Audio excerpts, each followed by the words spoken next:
You're listening to the VeloNews Tour de France podcast, supported by Jaguar.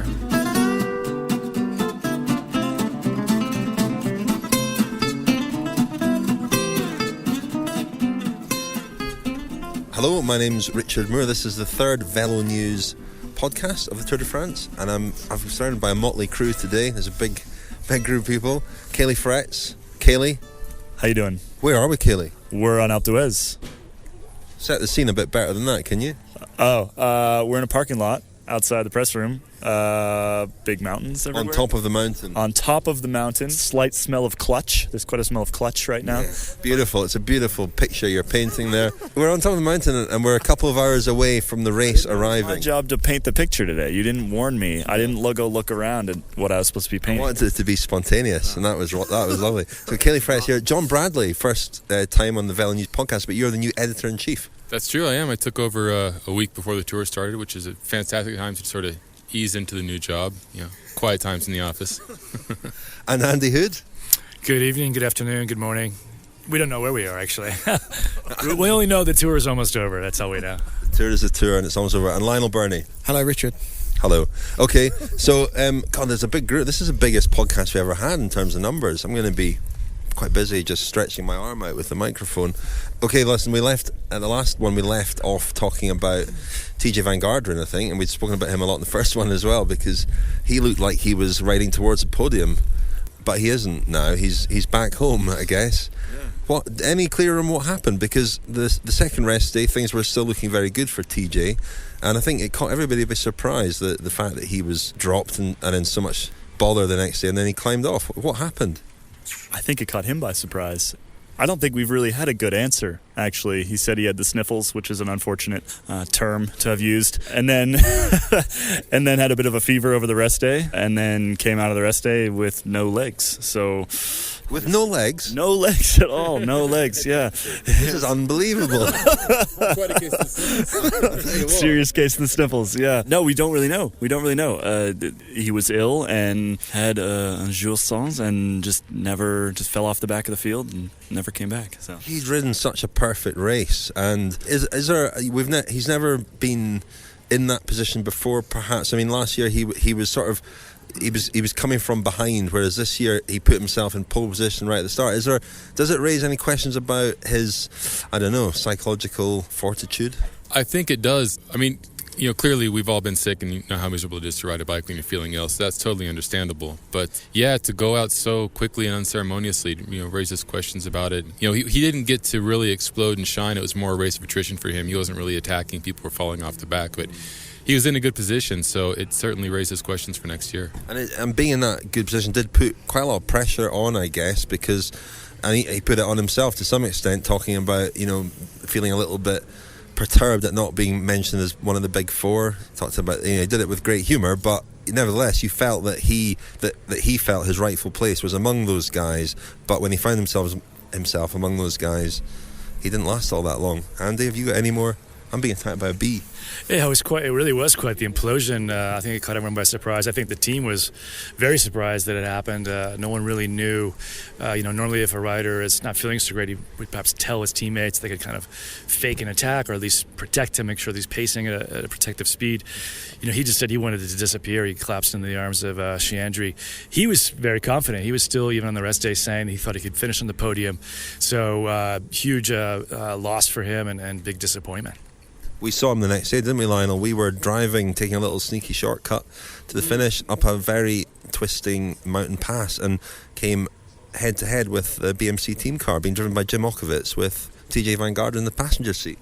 That's right, yeah. Nearly bumper to bumper, wasn't it, as they came round? He looked okay to me. He looked absolutely fine, but that was probably because he was on the way to the airport and a flight home. But I think I can say this because I'm not an American, so I'm not the home, cheering the hometown boy. But I think a little bit harsh to have a go at him, because on the day he was clearly struggling. He was off the back in the first 50k on the first climbs, dropped for a couple of minutes, but then he fought his way all the way back up to the yellow jersey group. Just at the moment he regained contact, that was when Alberto Contador and Michael Rogers did their kind of tandem attack that put the pressure on, and Van Garderen was out the back again.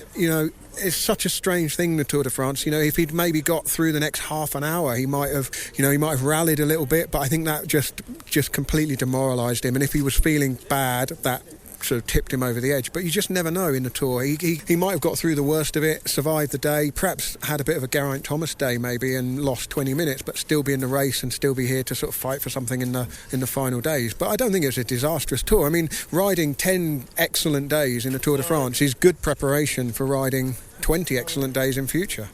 You've provided a very helpful check and balance there, Lionel. When I raised the question about his sort of psychological toughness, I wasn't suggesting that that he wasn't psychologically tough. He clearly is to be here in the first place. But we were just discussing this morning how all the talk of the big four coming into the race. Remarkably, they're all still there. The four guys are in the top 5 positions. They've not perhaps been as good as we expected, but I think what sets those four apart is that even when they're not going that well, they are still very tough. They're still fighting. Perhaps not so much Contador, but Nibali, we saw him yesterday still fighting, even though he's clearly not in the sort of form that he would like to be. Yeah, those guys are fighting. I mean, Contador is still fighting. He's had been on the back wheel on this whole tour. That's what makes those guys, I think, stand apart. They'd never give up. They can get through those down moments and really deliver when it counts. We were just talking amongst ourselves here before, just a few minutes ago. The real time difference between Nairo and Froome, if you take away the echelons, the time bonuses, and the time trials, it's only about 35, 40 seconds. So this tour is a little bit tighter than people think it is. But Nibali, like yesterday, just proved himself, class of a champion. Well, that's interesting. We discussed this on our own podcast last night, the whole Nibali attack and whether it was the right thing to do, given that he claimed he didn't see that Froome was in trouble. I think there's photographic evidence, which I first saw on VeloNews, of the fact that he must have seen it. Caley? Well, if you look at the photo, he's looking back, Froome is looking at his stem. Is there anything unusual about that? Yeah, he's also got one foot unclipped. Actually, Nibali was actually looking at Kangert in that photo. Yeah. He's looking right at Kangert, which is what Nibali said he was doing.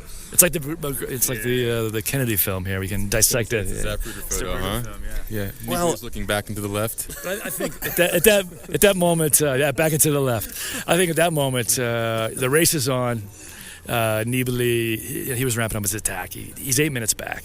We're getting a hard time for some of our British listeners today because we made the same point that we felt that Froome misjudged it a little bit to come in all guns blazing and be quite so angry and aggressive about it. And this whole business of unwritten rules, write them down. If they're going to be rules, write them down, please, because we don't know where we stand with these unwritten rules, do we? Well, no, and there's I think there are unwritten rules about how you should look on a bike, and clearly Froome does not care about those at all. So that's interesting. Interesting. All right, let's pause there and come back in a moment. You're listening to the VeloNews Tour de France podcast, supported by Jaguar. Now, John, we ended that last section with a very controversial point that you made about what Chris Froome looks like on a bike. Now, we've seen that he has been the target for a lot of abuse. That abuse seems to stem from a suspicion, but as Andy Hood just pointed out, the difference between him and Nairo Quintana in the mountains, which is where the suspicion flares up, is minuscule. It's tiny, and yet there is this hostility towards Froome in particular. Is it, and I thought this morning, is it partly because of how he looks on a bike? He doesn't conform to the sort of aesthetic that we like in bike riders. I do think that's part of it, and I was saying, I think if you want to judge people on form, watch figure skating. That's not, this is not a subjective sport. You're paid to go fast, and clearly he rides fast. But I've made the case in VeloNews that I think anybody in the yellow jersey is going to raise suspicion right now. I think it might be easier with Froome because he does look so horrible on a bike, and he's got those silly breadstick arms. But I mean, Nibali had to fight off accusations last year. Wiggins was fighting off accusations. And when's the last time we had a yellow jersey? He didn't have to answer those questions. I think it's more the jersey than the person. It's been more intense, I think, this year, and there's been a greater amount. We saw it yesterday on the climb that Froome was spat at, that an old man made an obscene gesture at him.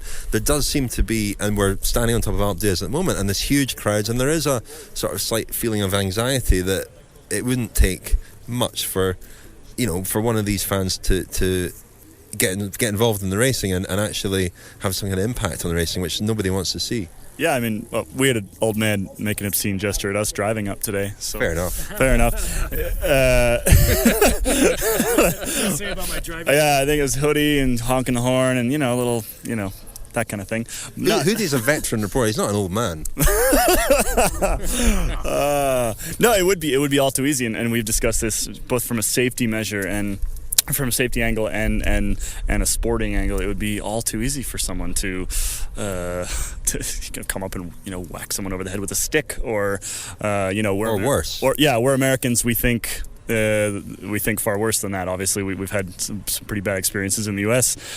With some more significant weapons than a stick. So the Boston Marathon, of course. The Boston Marathon, movie theaters, all that sort of things. That is certainly in the back of our heads. It's something you almost don't want to talk about. And I spoke to ASO. I wanted to sort of speak to the person at ASO responsible for safety and security, and they, I think, understandably are reluctant to put that person forward, because when you start asking them about security and about, dare I say it, the threat of terrorism or something, as soon as they start to even acknowledge that threat, there's a danger that you plant the seed in somebody's head. Well, that's the beauty and the danger of the sport. It's held on open roads. There are no barriers. I mean, we saw more barriers today, but there's not. It's still an open road in the Alpe d'Huez. 200,000, 300,000, 400,000 people. They've been drinking beer all day. The Dutch corner. If a Dutch was within pedal strokes of the yellow jersey, the Dutch corner would be very dangerous for Chris Froome today. Well, it's funny because I spoke to some Dutch fans the other day, and they said that Dutch corner is great fun. There's a great atmosphere. There's people being camped out there since Monday, Tuesday night. They've been up there for days, and there is a great atmosphere, but inevitably people do get drunk there, and they behave in ways that they wouldn't ordinarily behave in, and these Dutch fans particularly said that when the race actually comes through every year, they remove themselves from the actual corner, because they said that certainly a lot of beer gets poured over riders. And I don't think it's targeted, but it happens, and they don't particularly like it. Yeah, I mean, our photographer last year caught a very good shot of I think Adam Hansen taking a beer from a Dutch spectator. So he had his beer and he was holding it up. I think he probably drank it. I mean, I would have done, definitely. I think there'll be more of that today, won't there? Yeah, but the thing about the Alpe d'Huez and Dutch Corner and all of that is it has a real kind of rock festival vibe. It's kind of early in the day at a festival, everyone's in really high spirits and the sun's shining and everything. But there is always, when you have large gatherings of people at any kind of event, it can turn, in the afternoon. And I think the tipping point is when the beer consumption reaches a certain point. So you just hope that everybody sort of stays sensible, and that the message is getting through from the race that it's unacceptable to touch the riders, throw anything at the riders. Hopefully that's going to get through. And as you've been saying in our regular podcast, Richard, that the crowd polices itself, and the standards of behaviour are kind of observed by the group. Yeah, what I was hoping yesterday when we saw the video of that guy spitting at Froome is, what happened with those 4 Chelsea fans that got the ban, and they have to turn in their passports for any international football matches now. I would love to see that guy get his passport rescinded whenever there's an international cycling event, which would basically mean he can't travel from January to October, which I think would be fine with everybody. But we've got video proof of these guys being jerks, and I think I would love to see the authorities come in and use that and get them off the road. Lionel made the controversial point last night. He didn't want to see any kind of mob rules, some kind of vigilante. I think it's for the authorities, and when somebody is as clearly picked out as this guy was in that video, you don't think it would be that difficult to find. We're not talking about the rest of the crowd turning on the guy, but just that sort of behaviour is completely unacceptable. And you do hope, and I've made this point a few times in our podcast, that the vast majority of the people who are here today to watch the race are genuinely here to watch the race and have a good time and to respect the riders, and that if anybody is out of line, that he will be identified to the appropriate authorities. Yeah, the thing is, this isn't necessarily new. I remember when there was a time trial up Alpe d'Huez in, was it 2004? 2003. Yeah. Oh no, 4. Sorry, 4. 4, wasn't it? Yeah, Lance Armstrong still riding for US Postal, and a lot of the US Postal cars and some of the other riders who were up doing the climb earlier in the day than Armstrong did get quite a hard time from particularly German fans on that occasion, because obviously there was the big rivalry with Jan Ullrich. So it's not necessarily new that the crowd picks on somebody who they either have suspicions about or just don't particularly like. Jens Voigt had an even harder time that day, I think, getting abused because he was riding for another team that had been riding against Jan Ullrich? Yeah, I believe so. And I mean, it goes back to, Eddie Merckx got punched, didn't he? It's not a new thing at all. The Monica Seles thing always comes up. Like, there are crazy fans out there, and so. But I think if we've got video proof and we're using that to find Fuglsang for taking a sticky bottle, we can certainly use it to get these guys off the road.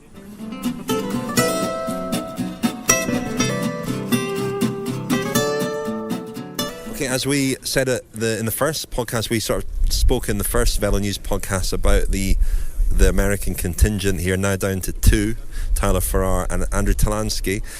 Farrar's in a sort of team role for MTN Quebeca, but what about Andrew Talansky? He's been quite aggressive, as you'd expect. But what is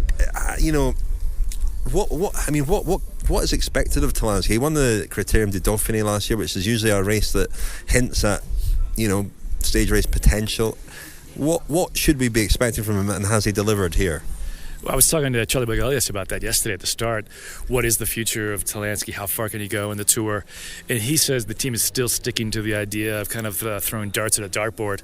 They brought Ryder, Martin, and Talansky here. They said that's kind of team philosophy. He said we're not going to build a team around Talansky like Scott does around Froome or Tinkoff around Contador. So I think Talansky's at that point of his career too. He needs to prove himself that he is worthy of being a captain and getting more support from his team. He lost so much time early this year, already out the back. He's revived his chances here in the Alps with some aggressive riding, smart racing. But he's just kind of a little bit off the top of these top guys. Loses the wheel. Even we saw him yesterday trying to scrap his way into the top 10. Admirable, but he would literally love to win a stage, and it's not going to happen in this Tour. He'd probably win today. Caley, what about the team, Cannondale-Garmin? It's an American team, and we've spoken about this quite a lot. They seem to have lost something this year. They've had always a very clear identity. They've had these talismanic figures. Talansky and Dan Martin are the leaders here, and Ryder Hesjedal is still in the team, obviously, but they don't seem to have really replaced that generation of those riders, Van der Velde, Zabriskie, David Miller, who you really identified with that team. Yeah, it's definitely a transition year. I think that at first we thought maybe the transition with Cannondale or the merger with Cannondale might be the reason for the slump, but we're pretty far along from that now. But nonetheless, it's still a relatively young team, and if you look towards the youth, guys like Davide Formolo, who won a stage of the Giro, he's going to be a serious contender in the next couple of years. They have some people coming up. They just haven't, like you said, they haven't been able to replace Zabriskie and Millar and those guys quite yet. Well, just one thing that Bagalius said about that yesterday. He said, we've 3 times been second in this Tour because things just hinge on a few seconds. He goes, we won 3 stages, would have been all considered geniuses. Yeah. I think that from a sort of superficial point of view, the team's lost its identity literally, in the sense that they've gone to this lime green, which I don't think suits them at all. They were the quirky kind of, preppy kind of Argyle guys, weren't they? They had a real sort of quirky identity, and that's just been sort of homogenised, I think, with this sort of lime green makeover they've had. And I think they really need to sort of go back to being the outliers in that sense. They did operate differently, and they gave the sense that they operated differently. I don't think that sort of outward look, obviously it doesn't affect things deeply out on the road, but I think it does change the identity of the team significantly enough that it doesn't feel any different anymore. Whereas when they had those years of success, and remember they won a stage every year since 2011, I think they also won in 2009 and 2008, so they've only had one blank Tour de France, I think, since the team started. And part of that was because, in terms of stage wins, part of that was because, they were that kind of underdog that would send people up the road, and they have done that this year, but I'm blaming the lime green entirely. That's a pretty good point. They had this sort of, lovable loser identity there, and they weren't losers, but, they were fun and scrappy, and they seem to have lost that lovable part. They're just another team out there that's not getting results. And I think that personality could come back, and it goes a long way. Dare we say it, we're all on good terms with Jonathan Vaughters, but he was the guy that set up the team, the sort of driving force behind the team. I think it's no secret he seems certainly more hands off than he was. He's not around as much. He's got other things going on. He's been doing his MBA and things like that, and he doesn't seem to be the sort of figurehead that he once was? Do they need? I mean, they've got very able directors sportifs. I think Charlie Wigelis is a very good DS. You've got Andreas Clear. Who else have they got? Robbie Hunter, of course. So they've got a good young team of DSs, but do they need that experienced head? Yeah, and JV was only here. He was here early in the race, and I think he's back now at the end. But he's mostly been popping around with sponsors and things like that. To the green, that was all Cannondale's decision. I don't know if you noticed, but the team actually switched back to their blue helmets for one stage in the middle of the race, and that was JV's decision. That was Vaughters' decision, and they got a call from Cannondale said go back to the green. So some of that some of the playfulness maybe stricken by sponsors' needs, but. And correct me if I'm wrong here, but some brands are identified with a colour, Bianchi being the best example. But Cannondale, back in the days when they sponsored Mario Cipollini, red was their colour, and they took on the green because they sponsored the Liquigas team and then just carried on with the colour. So it's not as if that colour, I'm not anti-green or anything, don't get me wrong, but it's not as if that colour is part of their heritage, really. No, but they've turned it into an identity. I mean, the hashtag Green Argyle is what they're always tagging everything with. Yeah, and I know that Cannondale is keen on the green now, for sure. They use it elsewhere in marketing outside the team stuff, and so I think Specialized stole red from them, and now they need to go somewhere else. Okay, in a moment we'll ask the question of each of you, what has it been a good race? But I want to ask Andy Hood first, because you're our Spanish expert.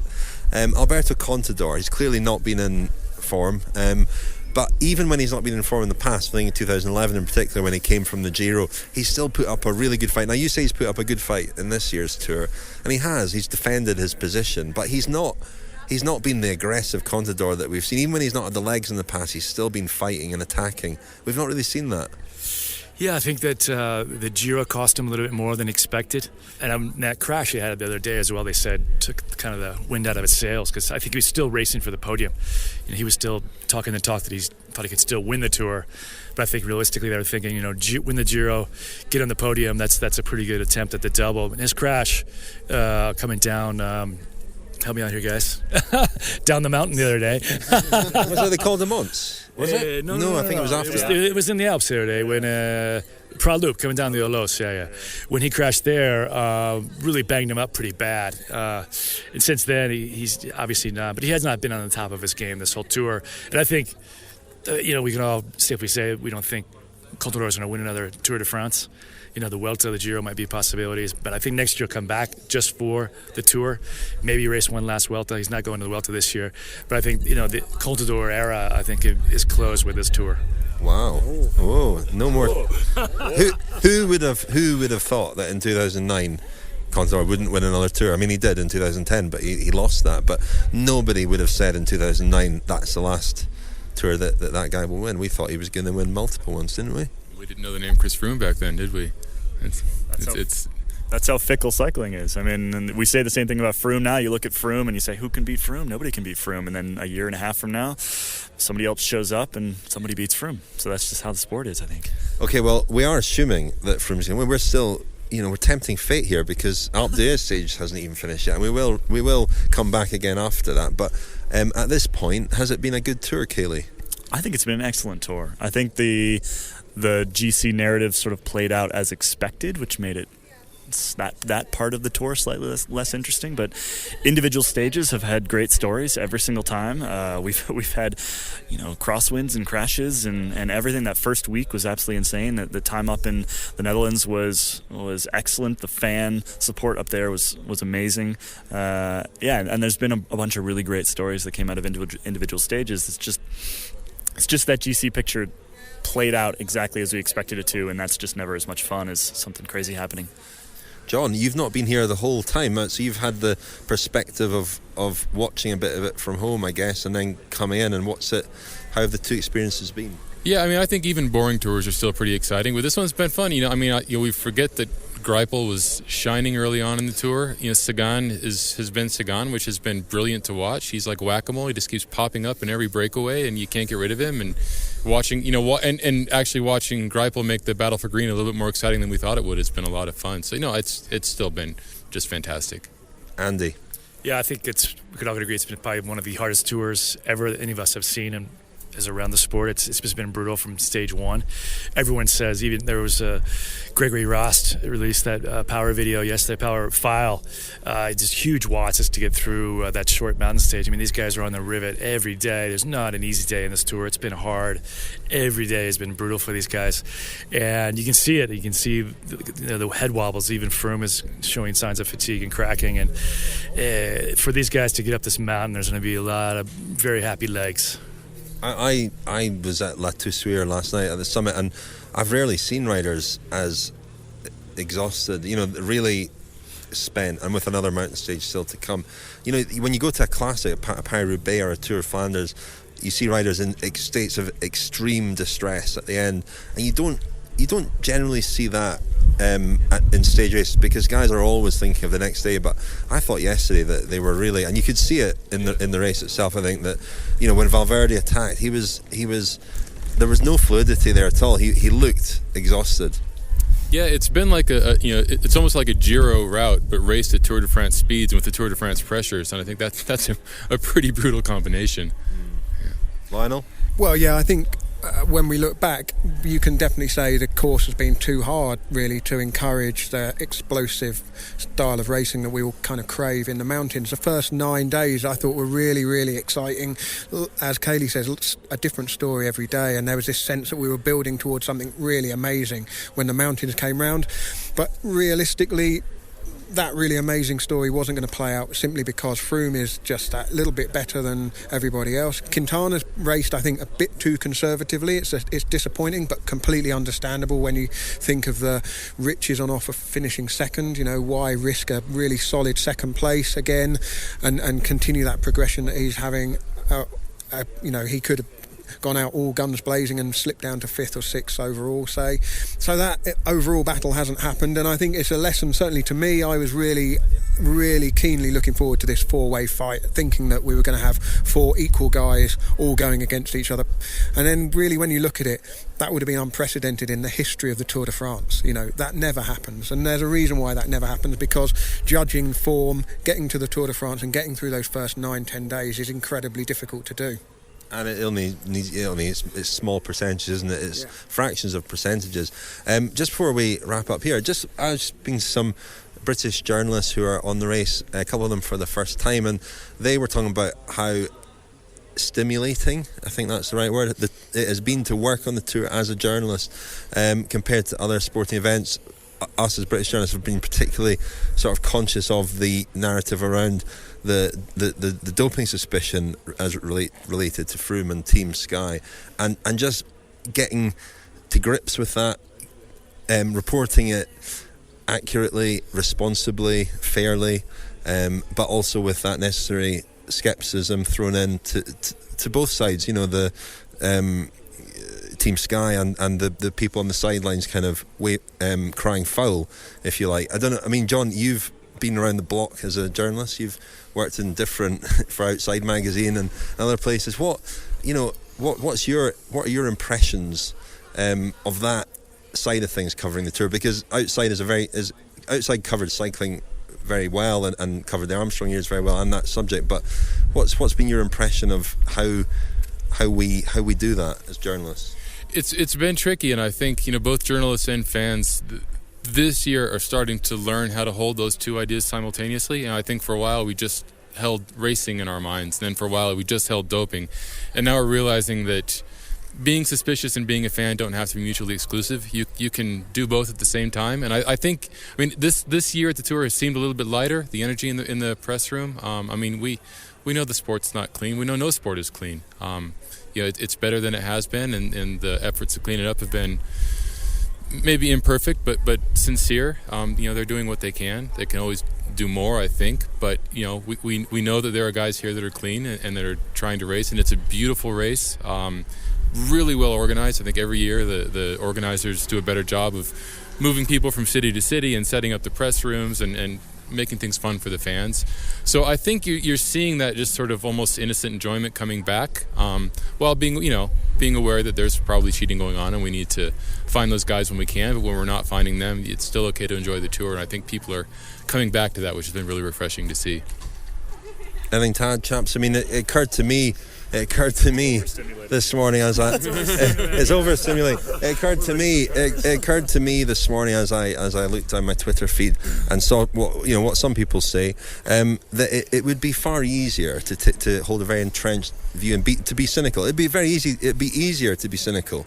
It'd be far more comfortable in a way to be cynical and to just automatically say, well, that's what goes on in that race. That's the way that you win that race, and nothing else is possible. Well, wholesale belief or wholesale disbelief are always easier than a more nuanced position. That's true in anything, religion, politics. It doesn't matter what you're talking about. If you just believe blindly or disbelieve blindly, that's always the easiest way.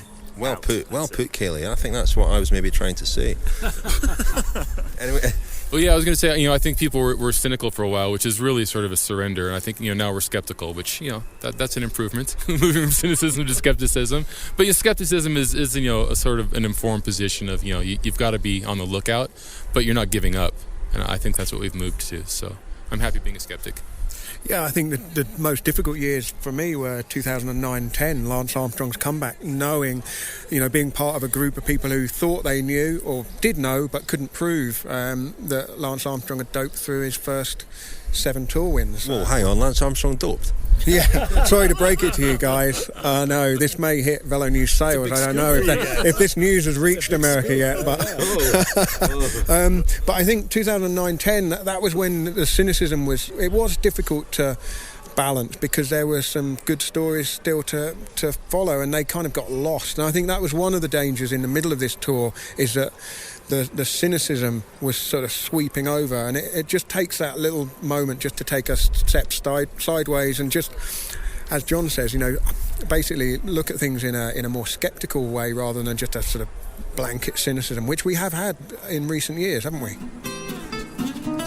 You're listening to the VeloNews Tour de France podcast, supported by Jaguar.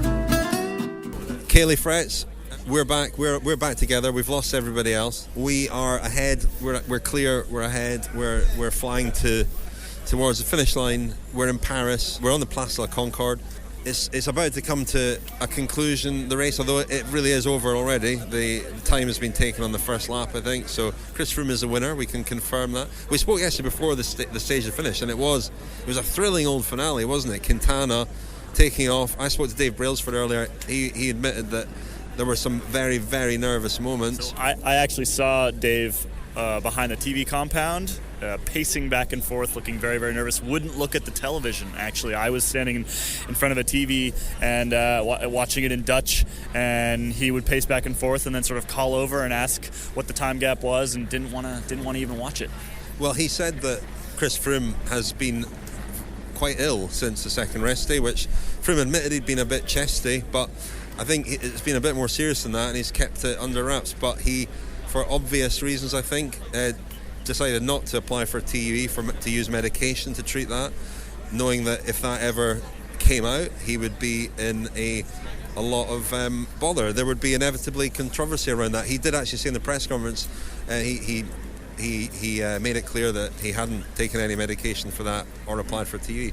Anyway, he's a winner of the Tour, but there were some sticky moments there on Alpe d'Huez, weren't there? There were. I think that was the best stage of the entire race. I think those short stages are fantastic. I mean, the guys they were full gas that entire day, and the final climb, I mean, you couldn't ask for more than that. You had the battle between Pinot and Ryder. You had the battle behind, would Quintana catch Pinot? How much would Froome lose to Quintana? It was by far the best stage of the entire race for me. Sets up quite nicely for next year as well, with Quintana growing in experience, ability, maturity every year. Froome, you would think, he's only 30 still, but he will start to decline at some point. So for the next couple of years, could be quite interesting between those two. It should be. One would hope. I think Quintana will take some comfort from the fact that this is the second time now that Froome has faded slightly in the last week, and particularly the last couple of days. Obviously, if he was sick this year, that changes things. But even so, he definitely had his weakest moments in 2013 on Semnoz, which was the penultimate day. He had his weakest moment this year on Alpe d'Huez, the penultimate day. So Quintana can look forward to, strong third weeks for the next couple years. Yeah, and let's not overstate the illness, because staying healthy is very much a part of winning a Grand Tour. Quintana, I think, has had a little bit of illness this tour as well. I think a lot of riders have. I think Quintana was also a little bit ill during the Giro that he won. So it's the ability to withstand that, to get over that, to cope with it, that marks you out as a Grand Tour contender and winner. And so it's all part of the game, isn't it? Caley, I think you're going to enjoy some entertainment in a party, aren't you? I am. I've been lucky enough to be invited into a little Trek travel shindig where actually we mostly just use their Wi-Fi, to be honest, because the press room is about 2 kilometers away from here. Very unfortunate. And we come in and poach their Wi-Fi and a little bit of their champagne. Nice one. Well, Caley, I'll let you go. Thank you very much for joining us this year for the VeloNews podcast. Please thank Andy Hood and John Bradley, your colleagues. It's been fun. Hopefully we can do it again next year at the tour. Absolutely. We'll be here.